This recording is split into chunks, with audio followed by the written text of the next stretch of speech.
Hey guys, Travis here. Thank you all so much for listening. Please subscribe if you haven't yet and hit that notification bell to keep in the loop. Enjoy today's podcast. All right, welcome to the Pangburn podcast. Today I present you with a typical conversation with a believer in God. I've had hundreds of these conversations that all seem to follow this exact lineage. The desperate tap dance to keep their God alive displays the power that the concept has over them. Enjoy. So what's your philosophy on God? All of the God propositions I've ever heard have not met their burden of proof to prove any God's existence. So I take the atheist position because I don't have sufficient evidence to believe in any gods. Okay, well, that's valid. Yeah. Do you believe in any gods? I do. I believe in God. My whole life has been such a twisted up, weird situations where God has definitely, in my opinion, lifted me up from darkness multiple times and saved my life. So I am very close to God. How do you know that it was God that did that? I can feel it. And how do you know that that wasn't some alien species that was manipulating your mind? Because I have faith, and that's all you really need, in my opinion.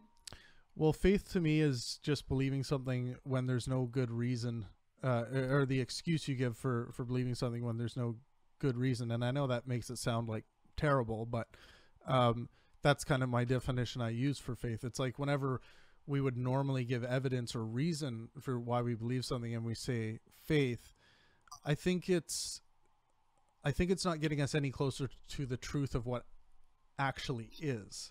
But it might make you feel better. Yeah, but how do you know that truth? How are you capable of stretching your mind to that point where you can say, like, where you can think that? Like, how is that even possible? Like, how do you put, you know what I mean? Yeah. Well, Like, how do you, well, I evaluate the God claim like I evaluate any other claim. The person, like the default position, a baby is born, they don't believe in God, they don't know of any God, but then they're taught that this concept of God. And so when that baby or kid, if they had the tools of skepticism, when they were proposed for the first time of this God proposition, that kid could say, oh, so you are claiming that a God exists. What is your evidence that the God exists? And if the person said faith, from a skeptic's perspective or from a scientific worldview perspective, that doesn't mean anything. That's basically like saying, I have invisible fairies flying around my head right now. And you might say, well, that's crazy. And I'll say, no, I have faith that they're there. yeah, I mean, yeah, but in my situation, like I've been minutes, seconds to death from medical medical things just many, many times.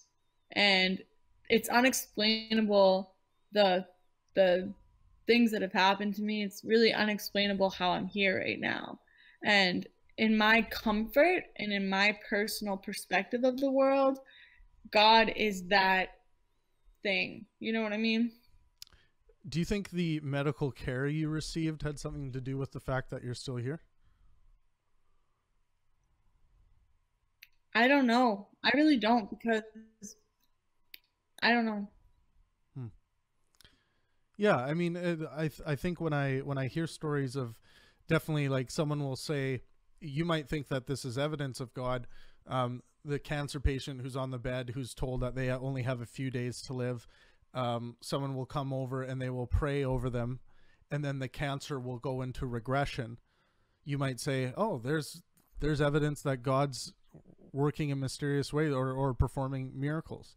And what I would say is that, no, the chemotherapy that she was on and the medical science that's in practice is actually what put the cancer into regression, because that's what the evidence says.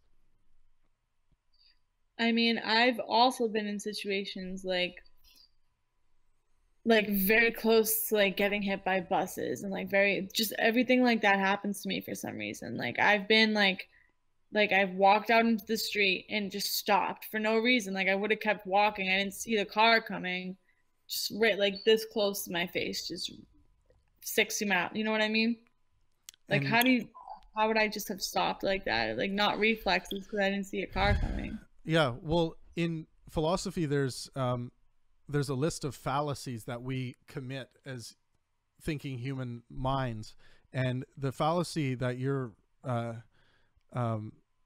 showing here is the argument from ignorance fallacy, which basically means in a moment of where we just can't imagine how it could be any other way, we tend to throw in God, like we'll call it God of the gaps. It's like you're walking along and all of a sudden for some reason you stop walking and then zoom, the bus zips past you. Now, if we're to what we can say is that we might not know what happened and what made you stop, but to propose that it was actually a God, we would need some extraordinary evidence to actually prove that. And you might say, all I need is my faith to do that. But I think if we all thought that way about everything, just, you know, using faith to just explain away things like that, we wouldn't ever discover things about reality that actually lead to really good things, useful things that we can use from science, like, you know,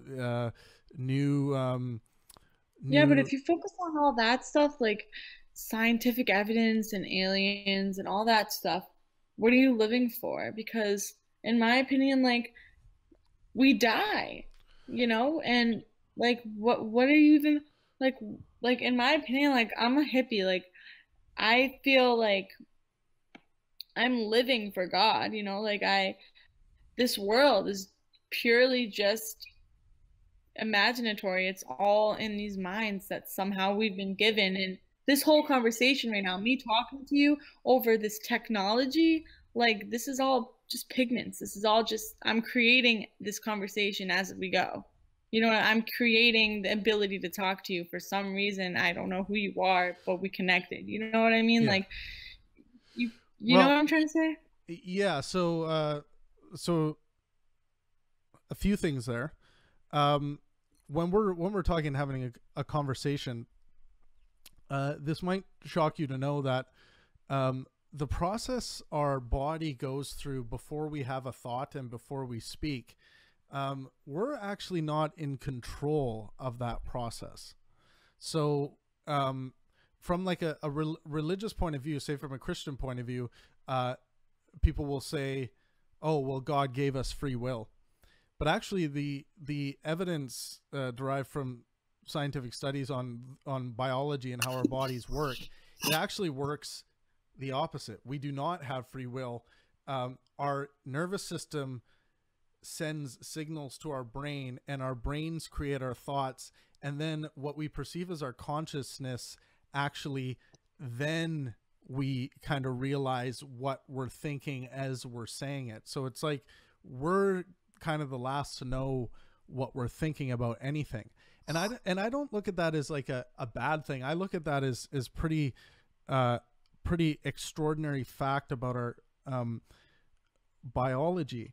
And you asked me like what am I like, what would one live for if you're not living for God, or you didn't believe in God? Well, I think living is its own award. It's every day But I'm how are we even living? how are we living? Well, I take in a calorie count that keeps my body at roughly 100 degrees, and if it drops too No, low, no, I I don't die. mean that. I don't mean that. You know what I mean? Like, Like like how did we get here? no, think deeper. Like, how, just how? We ourselves are just animals like any other animal. We just happen to evolve with a niche towards intelligence. If you compare like our offspring to like a wolf's offspring, a wolf is like hunting and gnawing and chewing at meat at like 1 month old.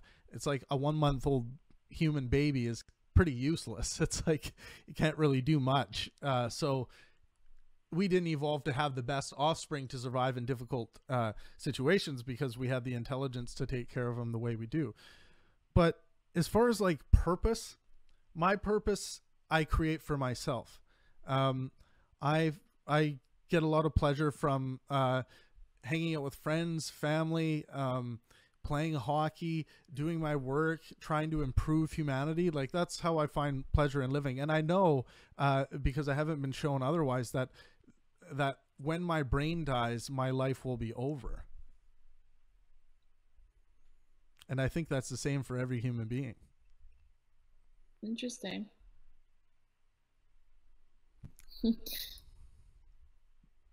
Wow.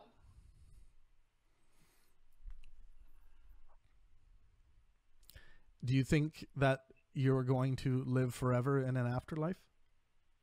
No. No. Mm-mm.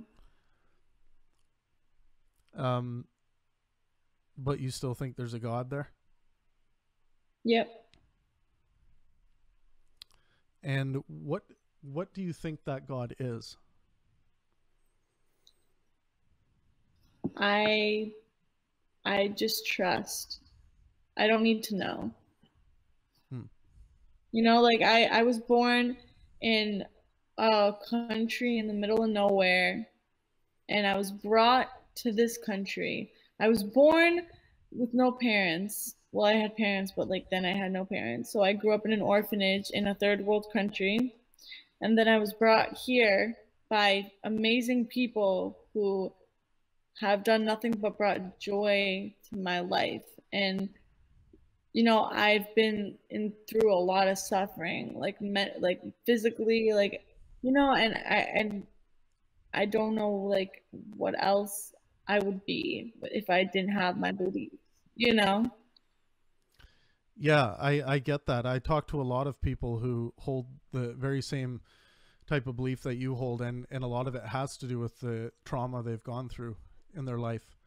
I've been through trauma as well, and I never grew up religious or with the ideas of any gods in my family.